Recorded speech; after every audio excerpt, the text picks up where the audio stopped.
Hi everyone, I'm Melody. I'm Isabel. Today we will be introducing you to the Floyd algorithm.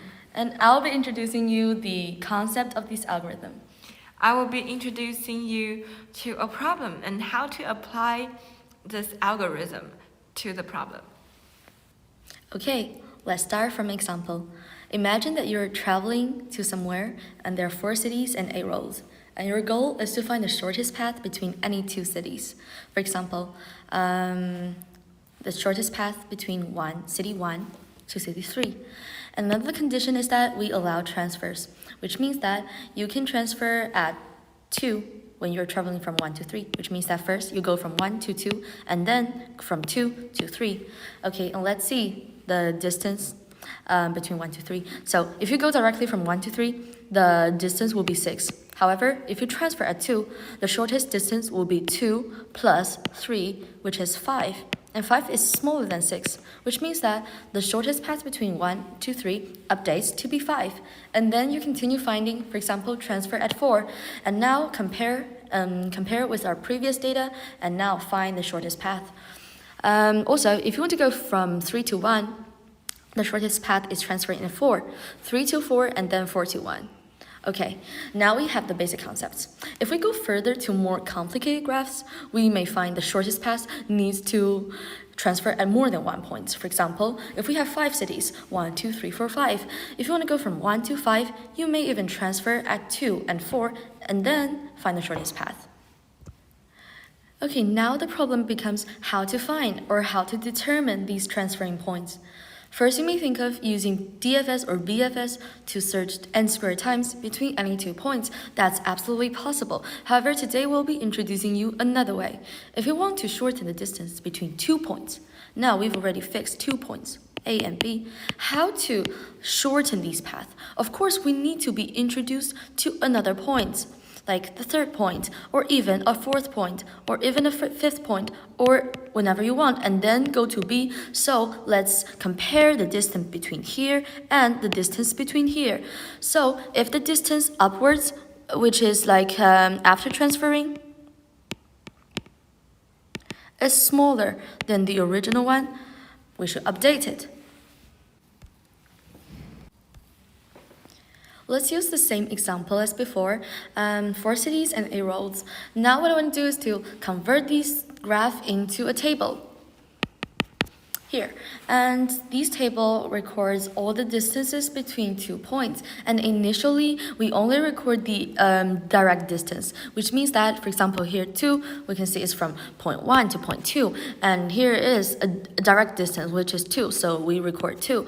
And all these vertical ones, if you see them vertically, for example, 2, 3 here, it means like from city 2 to city 3, which should be 3.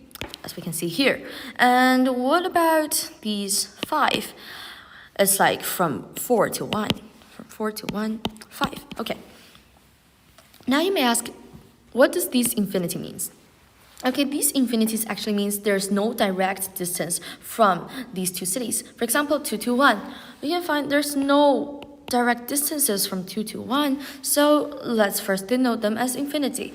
And so do 3 to 2. We can see 3 to 2, no distance, right? Okay, so now let's assume we only allow passing through point 1. What does that mean? It means that we can travel, we're still doing the travel thing, but now we can transfer at point 1, but only point 1. So let's check. For example, now we want to travel from 3 to 2. Now the distance can be, for example, first we go to 1 and then go to 2, which means that transferring at point 1. Now the distance is 7 plus 2 equal to 9. So now the distance between 3 to 2 equal to 9. And 9 is smaller than infinity, so now we update it to be 9 here. Okay, and let's denote the distance between any 2 cities. For example, I and J be EIJ, so it will be easier to show you guys. And also, we can see from 4 to 2, from city 4 to 2, We can also transfer at 1. Now it should be 5 plus 2 equal to 7. 7 smaller than infinity, so now e for 2 becomes 7. And so do from 4 to 3. So now after these first step, we can update 3 datas, which is from city 3 to 2, city 4 to 2, and city 4 to 3. Okay, so now I actually need to check whether from I to 1 and then from 1 to j is smaller than directly from I to j. If so, we can update these data. If not, we just keep the original data, which is directly from I to j. Okay, then let's see the coding. So now we come to the general case, which means that from 1 to n, we can transfer at any of these points. So now what we're basically doing is enumerating these transferring points k. We are enumerating the k from 1 to n. And other things, we're basically doing the same, transferring at k from eik to kj. So if these updated distance is smaller than the original one, we update it to this. So these should be the core and the main part of the Floyd algorithm. So it's super clean and super easy to use. The only limitation is that you need a relatively small time complexity to finish, because like we're basically using up n cube time complexity. And Melody, now we're going to apply this Floyd algorithm introduced by Isabel to this problem, post-disaster reconstruction. So the background is we have an earthquake and our villages are damaged, but the roads remain unaffected. However, until villages are reconstructed, roads connecting those villages are not yet rebuilt are impassable. In other words, only roads connecting to reconstructed villages are accessible, and only those villages are reachable. And the problem is now we have n villages. We label them from 0 to n minus 1. And the villages, they are connected by m bidirectional road. And we have the time it takes to rebuild each village, denoted as Ti. And here, we know that on day Ti, the villages are reconstructed, the roads are passable, and we can reach that village. If Ti is 0, it means the village is not damaged at all, and it is accessible from the very beginning. So here, we can construct a graph.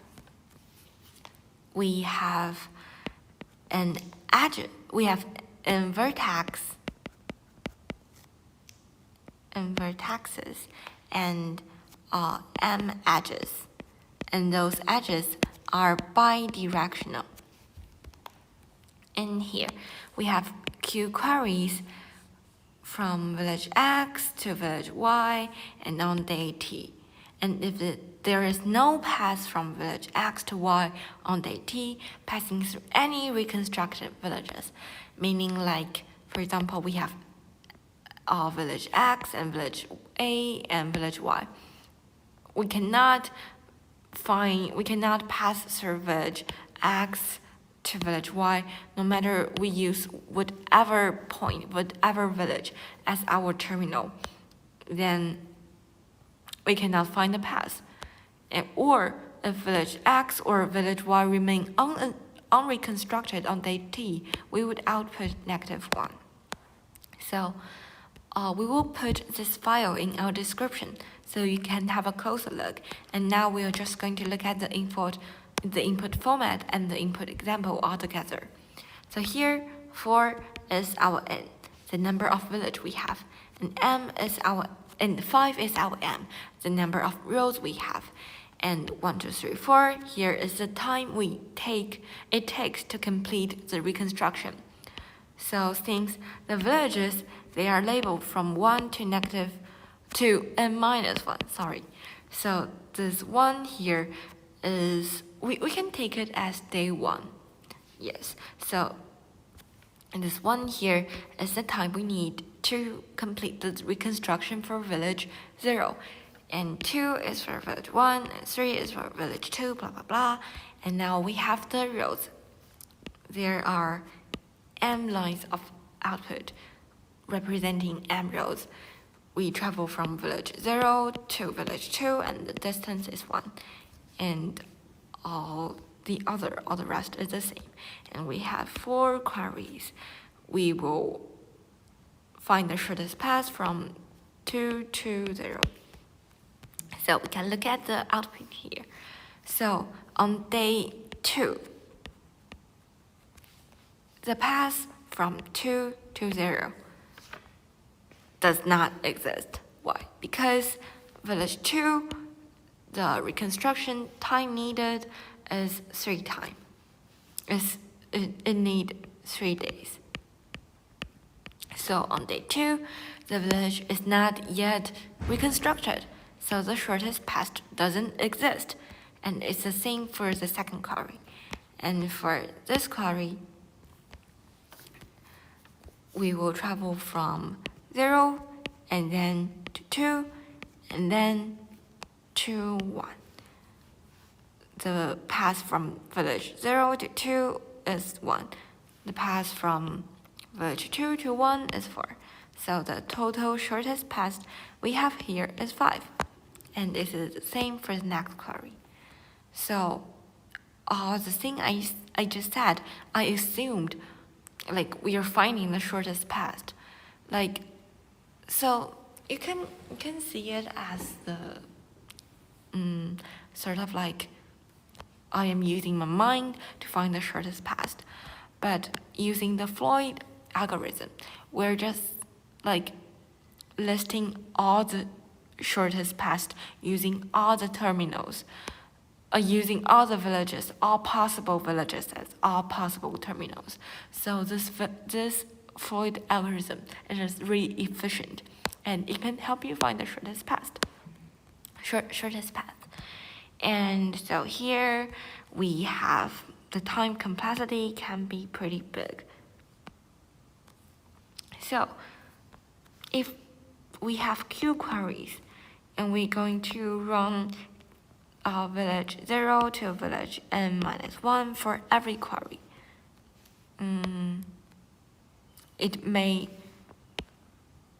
it will exist the maximum time we have. The time complexity is too big. In this case, it would be 5 to the 10 power of 4 times 200, and it would just be like way too big. And so we will have to use a technique probably called offline processing. You will see this in our code. To solve this problem of time complexity, and here is the link to the problem, so you can upload your own code and see if it works. So ta-da, here is our code. So first we're going to map set all the distance as the maximum, since we're looking for the minimum distance, and here we're going to compare the distance with the shortest path with the path we just found. So we just gonna initialize all the distance as maximum.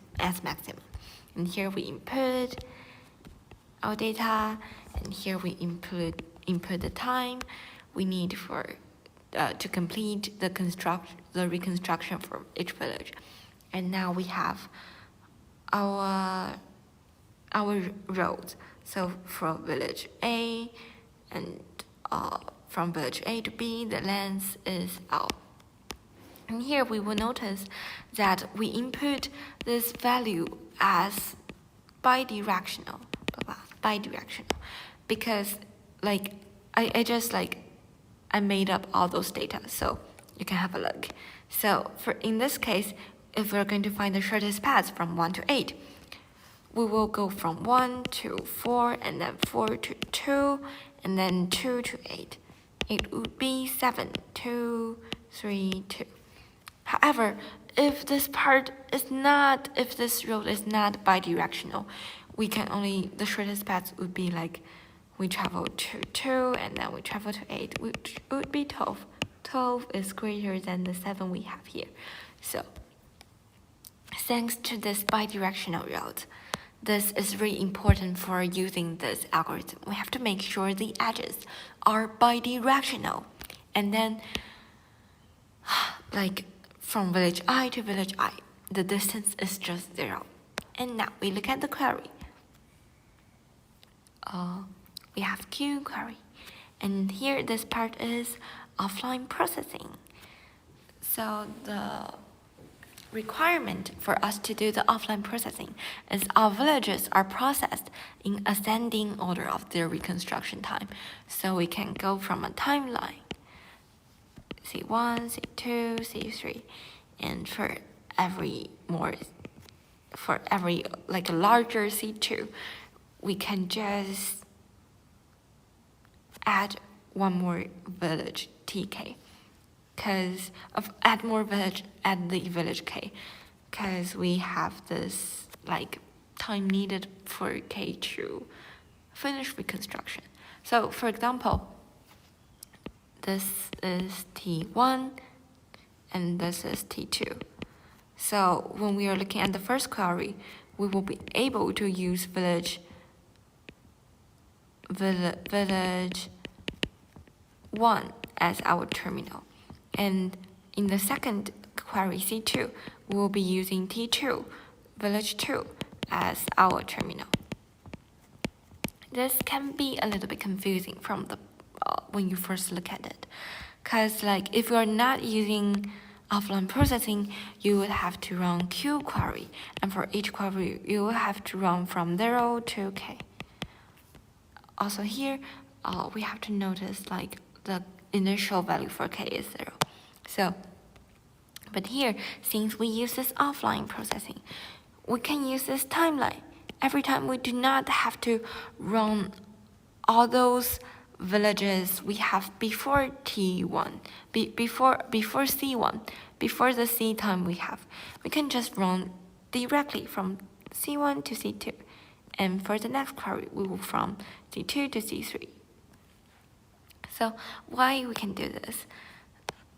The shortest time we have, the shortest path we have, is already like the smallest. So every time we will, and this includes like the shortest path we find from using any villages from village 0 to village K as a terminal. Oh, actually K minus 1 in this case. So now when we are comparing it to this village K, like we use village K as our terminal this time, we will only need to compare the shortest path before when we are using any villages from 0 to K minus 1 as our terminal to this new path we created using terminal K. So now we have our shortest path. But there are some exceptions, right?